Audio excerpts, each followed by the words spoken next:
Welcome so much sir, स्वागत है आपका। सर स्टार्टअप की बात लगातार सुनते हैं, तो क्या क्या चुनौतियां होती है सर भारत में एक स्टार्टअप को स्टार्ट करने में? देखिए, पहली बात ये कि आज के डेट में हर दूसरा आदमी जो है वो स्टार्टअप की तरफ की बात करता है। ठीक है। और बिना जाने समझे शुरू हो जाते हैं। एक ये भी चीज़ है कि अगर सभी कोई स्टार्टअप करेगा तो काम कौन करेगा, ठीक है। तो उस बात को लेकर के अगर मेन आपके जो सवाल उस पर आते हैं, तो सबसे पहला जो चीज़ ये है कि आपको स्किल्ड लेबर वाला जो पार्ट है, आपको कहाँ से स्किल्ड लेबर मिलेगा। बहुत तरह के रजिस्ट्रेशन की रिक्वायरमेंट पड़ती है, जो बेसिक चीज़ है, जो बेसिक सबसे इम्पोर्टेंट पार्ट है, ठीक है। गवर्नमेंट की क्या क्या स्कीम्स है उस पर, वो सभी सारी चीज़ें इंपॉर्टेंट है उस ये नहीं होता लाइसेंस वगैरह भी बहुत जरूरी है। बिल्कुल सर लेकिन एक ये सवाल भी है सर कि जैसे आपने कहा कि उसका जो लाइसेंस वगैरह कहा कि कानूनी प्रक्रिया जो है, फंडिंग बहुत इंपॉर्टेंट है किसी भी स्टार्टअप के लिए, चाहे छोटा शुरुआत करें या बड़ा करें, तो कितना इंपॉर्टेंट होता है, क्या सोर्सेस होते हैं? देखिए, फंडिंग के लिए तो या कैसे अप्रोच करना चाहिए? सबसे आज के डेट में एक हर कंपनी जो है, जैसे हमारी कंपनी है, फंडिंग के लिए आपको प्रॉपर जो कंपनी का जो स्ट्रक्चर है उसका एक फॉर्मेशन बहुत ज़्यादा रिक्वायरमेंट है। किसी के सामने रिप्रेजेंट करने के लिए वो एक बेसिक चीज़ें हैं।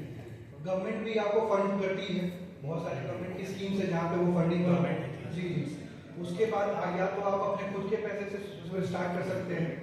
बहुत सारे इन्वेस्टर्स बैठे हैं जो आपको पैसा लगाते हैं, पर छोटे जो सिटीज जो है, इनमें इन्वेस्टर्स अच्छे इन्वेस्टर्स मिल पाए जो आपके लिए फ्रूटफुल हो, वो थोड़ा मुश्किल है।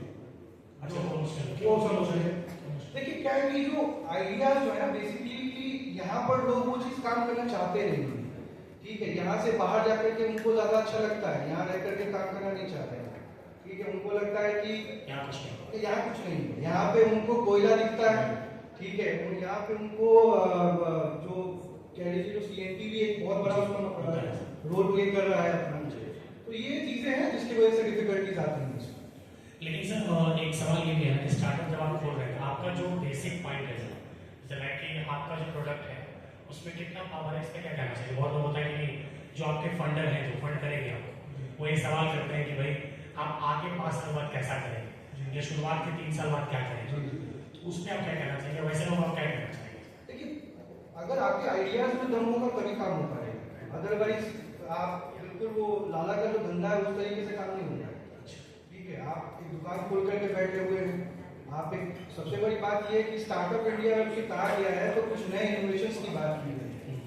आप किसी को देख करके मोटिवेट होकर के कोई काम करने चले तो वो फ्रूटफुल नहीं होने का, ओवरनाइट नहीं होने का। सर स्टार्टअप के लिए जो सरकार जो योजनाएं देती है, तो क्या अभी उपलब्ध है सर, यहाँ लेवल क्या है आपकी नज़र में कुछ ऐसा?